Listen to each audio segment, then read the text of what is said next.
I feel like I am the queen of hobbies. And this is my current craft closet. So let's see if I can make it look any better and will be willing to part with any of it.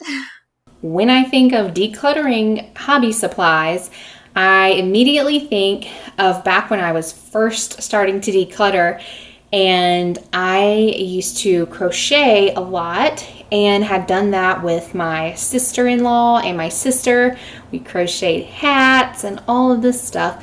So when I went to a thrift store and saw an entire bag of yarn in a black trash bag, I bought the whole thing. And it may have just been for sale as the whole thing or something. But I also kept the whole thing. And there are so many problems with this now. I'm realizing, like, I know now, but at the time it just seemed so smart, like such a good use of money. I have already been going through and getting rid of stuff, but more needs to be done. And so it sat in my room for months in that huge, ugly trash bag, taking up my space, and I ended up getting rid of pretty much all of it. Also, this is my face when I look at this closet. I probably kept like 3 things of yarn, but the problem was that most of it was not a great color that I would prefer. It was not the softest yarn, and I was not still crocheting all the time.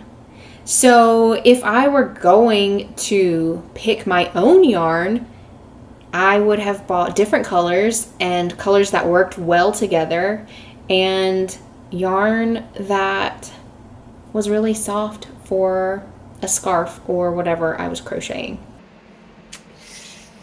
So that kind of tells me something needs to be done about it, and that's kind of how I judge like which areas I could do with making it more minimalist. So I ended up getting rid of a lot of it, and so it wasn't that great of a deal. But now, let me show you.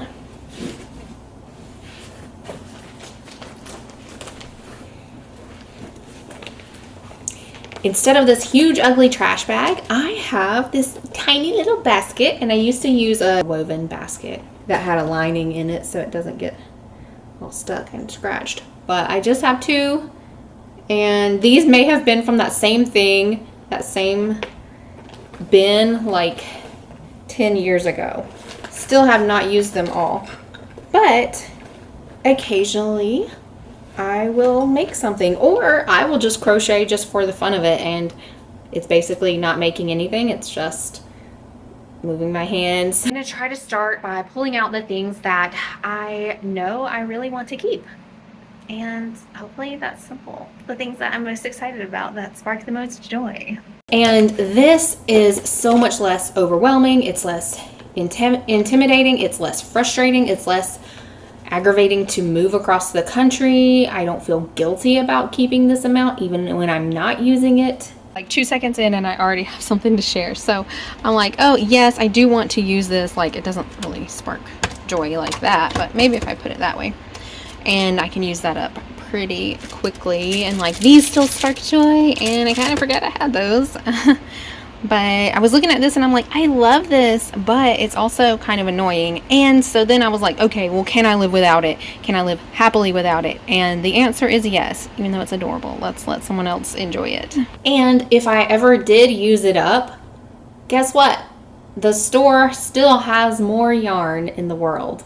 And thrift stores probably do too, if you're afraid that you're gonna miss this opportunity, or yarn goes on sale.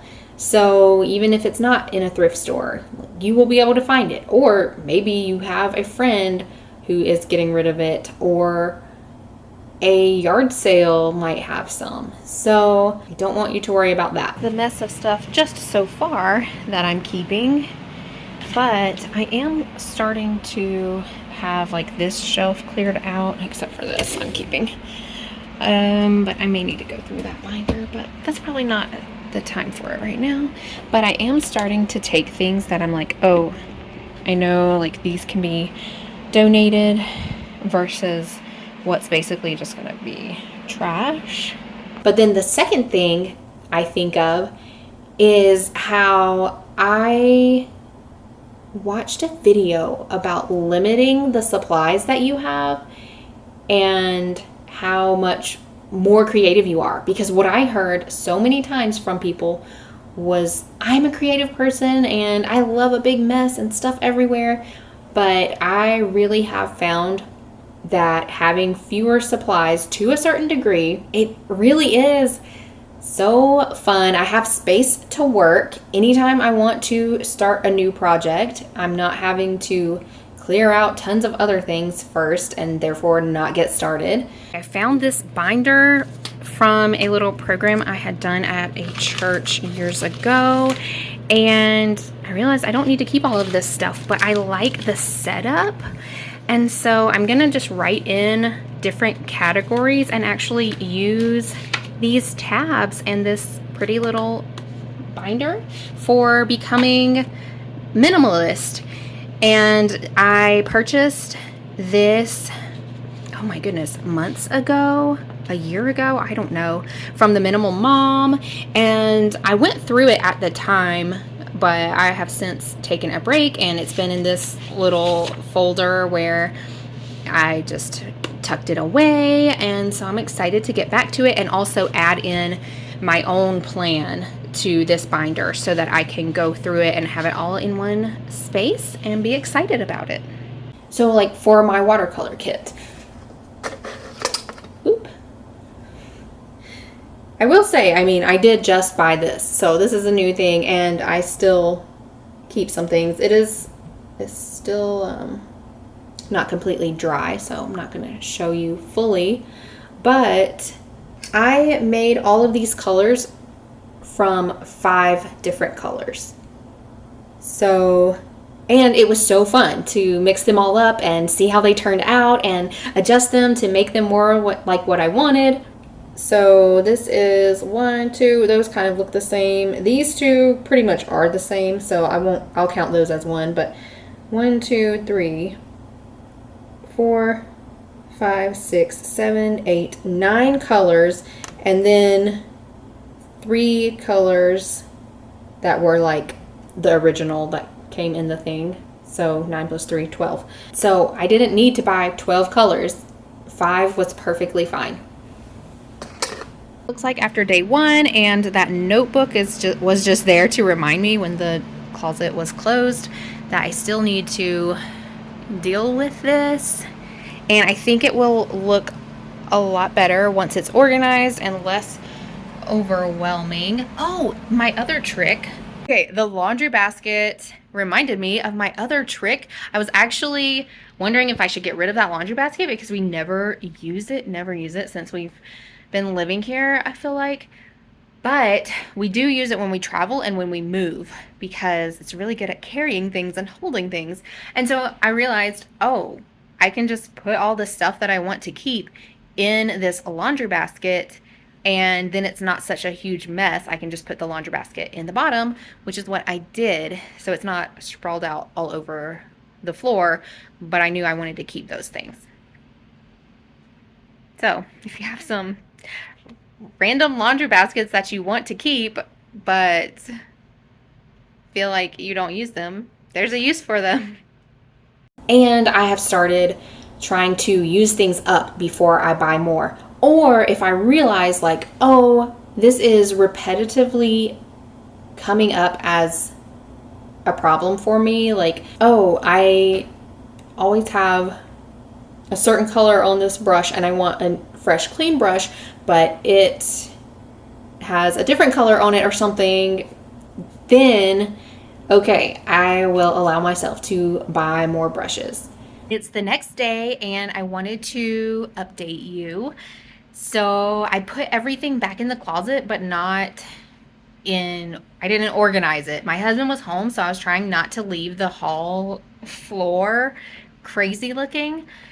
And also, my plan originally was to have him take everything that I left in the closet. So I was getting everything out that I wanted to keep, and I was going to have him remove the rest so that I'm not sneaking things back and getting tempted while I'm trying to get rid of stuff that I've already decided I want to get rid of. Then I realized, like, okay, I need to let him know, like, this stuff is trash, this stuff is recycling, and this stuff is donate. But once I divided it into those piles, then I was like, well, that's easy. I can just go take it myself. So that's what I did. But thinking of it from the perspective of my husband and having someone else put it away and take care of it is what made me kind of be able to distance myself from it and just view it as a pile and take it where I had designated it to go. It's so weird and crazy, but it worked. So I wanted to pass that information on to you so you could try it if you wanted. And this closet does not contain every single craft supply that I have. So keep that in mind. I do have items in other places, but this was kind of overwhelming me and I wanted to pare it down, so I did. I know this doesn't look that impressive, but it feels a lot better. And I have some breathing room. I can add stuff or I could shuffle stuff around. So all of this stuff could go up here. And then I would have the bottom for packing stuff away to see if I can live without it and then get rid of them at a certain point. Or I could just add books to this shelf and get rid of my bookshelf or any number of things. So we will see how it goes. But I did move a little booklet thing that every time I saw it here, it was really pretty, but I was reminded to read it, but I never read it because it was in a closet. So I went and put it on my bed, and I think I'll be much more likely to read it now. This is after several years of decluttering and downsizing crafts. And I have continued to buy some more things, but I did get rid of most of my acrylics. Oh, and these items, besides the paintings, are projects, like stuff for projects. And so I'm pretty short, so it's not like at eye level for me. So that's nice, but I am reminded when I look at it that I want to work on those projects, but it's not a big deal. And then this shelf is more like supplies for things I may already be working on, paint and stuff that I look for semi-frequently and use, and bookmarks and stickers and that kind of thing. And that is some journals and notepads under there that are kind of supplies, but this tin is now empty, so I have it if I want to use it if I find a use for it. Otherwise, I may just put stuff in it when we move, so like the paint and stuff doesn't get everywhere. That kind of thing. This hummingbird keeps distracting me, and also I need to feed it. And then sewing supplies have been down there, but they were just piled on with scraps. Even though I had been decluttering for so long, I had to realize that the thing that was still bothering me after all this time was the tiny little things. And so when I was decluttering my craft closet, I was like, I need to define what these little things are so it makes it easier for me to let go of them. So I was like, it's scraps. And what are scraps? They are leftovers. They are from incomplete projects or part of a set. So something that I'm no longer going to use, like something I no longer have a plan to use. and not something that's like supplies. It's something that's incomplete on its own. So scrap paper, scrap fabric, and the fabric is really what I got rid of a lot of. They were weird shapes and they were often really tiny. And so it's something that most people would be like, yeah, that's obviously a scrap, and would not want to use it. Like, it's not even worth donating. But for some reason, I thought there will be some kind of purpose for this at some point. But once I got rid of that, it really opened up the area and felt so much better.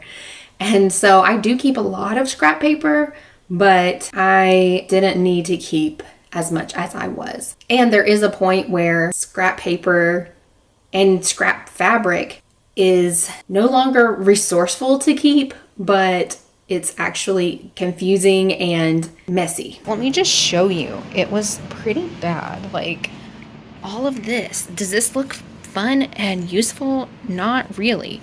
Also, instead of keeping this as a reminder that I need to buy more because it's basically empty, I'm getting rid of it, and I just put it on my list to buy yellow acrylic paint. Okay, this is the before of my craft closet. And I have some breathing room. I can add stuff, or I could shuffle stuff around. So all of this stuff could go up here, and then I would have the bottom for packing stuff away. I can't believe I'm doing this, but I am starting another YouTube channel, and this one is about watercolor. These will be a couple of my first tutorials because they were a couple of the first watercolor paintings I was proud of.